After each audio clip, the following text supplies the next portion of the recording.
जय श्री राम। जय सीता माँ। जय हनुमान जी। तो चलिए सबसे पहले सारे भगवान जी का जल्दी से आवाहन कर लेते हैं।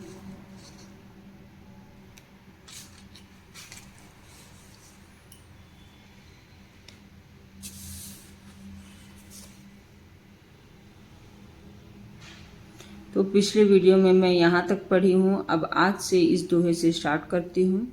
सुनहि मातु मैं दिक अस सपन सुना वहूँ तो जी, सुंदर गौरी सुबी प्रबर अस उपदेसे उ मोही।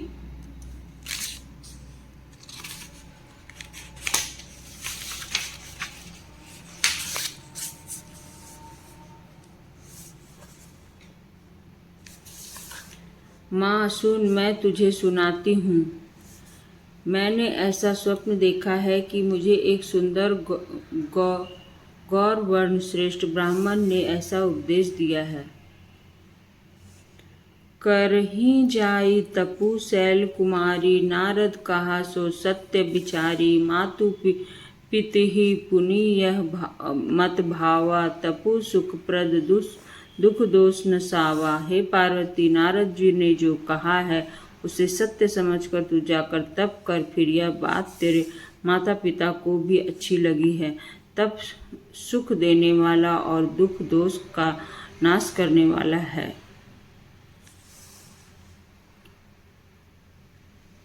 तप बल रचई प्रपंचु विधाता, तप बल विष्णु सकल जग त्राता। तप बल शंभु करहि संघारा, तप बल शेषु धरई मही भारा। तप के बल से ही ब्रह्मा संसार को रचते हैं और तप के बल से ही विष्णु सारे जगत का पालन करते हैं। तप के बल से ही शंभु रुद्र रूप से जगत का संहार करते हैं और तप के बल से ही शेष जी पृथ्वी का भार धारण करते हैं। तप आधार सब सृष्टि भवानी, करही जाई तपु अस जिय जानी।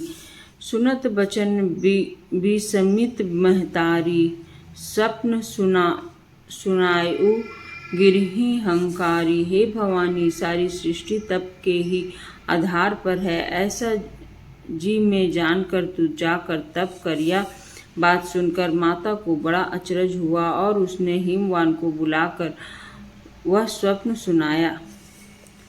मातु पितहि बहुविधि समुझाई, चली उमा तप हित हर्षाई। प्रिय परिवार पिता अरु माता, भय बिकर मुख आव न बाता। माता पिता को बहुत तरह से समझाकर बड़े हर्ष के साथ पार्वती जी तप करने के लिए चली। प्यारे कुटुंबी पिता और माता सब व्याकुल हो उठे, किसी के मुंह से बात नहीं निकलती।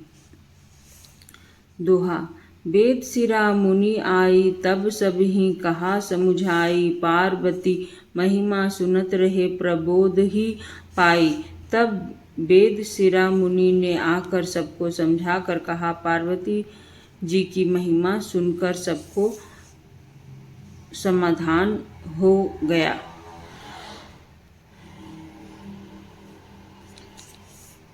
उर्धरी उमा प्राणपति चरना, जाय विपिन लागी तपु करना।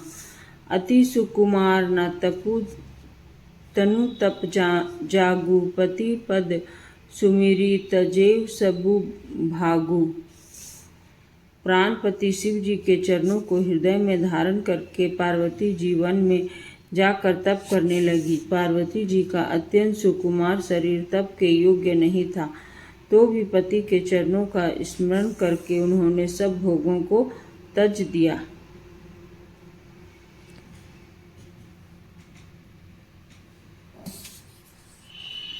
नित नव चरण उपज अनुरागा, बिसरी दे तप ही मनु लागा। संवत सहस मूल फल खाए, सागु खाए सतबरस गवाए। स्वामी के चरणों में नित्य नया अनुराग उत्पन्न होने लगा और तप में ऐसा मन लगा कि शरीर की सारी शुद्ध बिसर गई। 1000 वर्ष तक उन्होंने मूल और फल खाए, फिर 100 वर्ष साग खाकर बिताए। कछु दिन भोजनु बारी बताशा, किए कठिन कछु दिन उपवासा।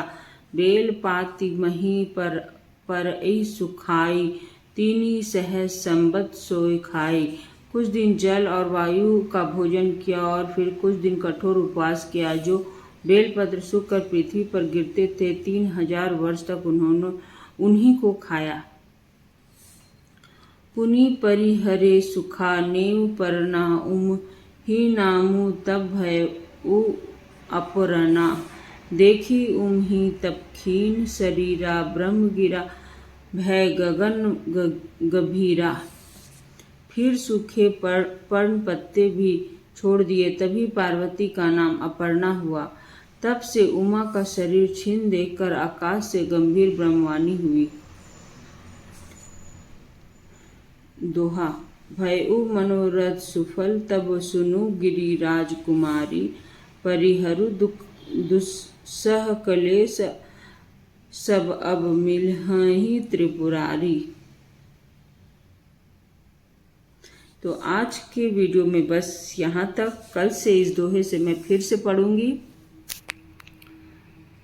जो लोग नए हैं चैनल को सब्सक्राइब कर लीजिएगा और हर दिन रामचरितमानस का पाठ कीजिए अपने घर में। 5-10 मिनट अपने आप को हर दिन दीजिए, बैठ करके सुनिए। अगर आप पढ़ नहीं सकते हो, घर में बुक नहीं है, तो आप सिर्फ अपने आप को सिर्फ 10 मिनट दीजिए और सुनिए।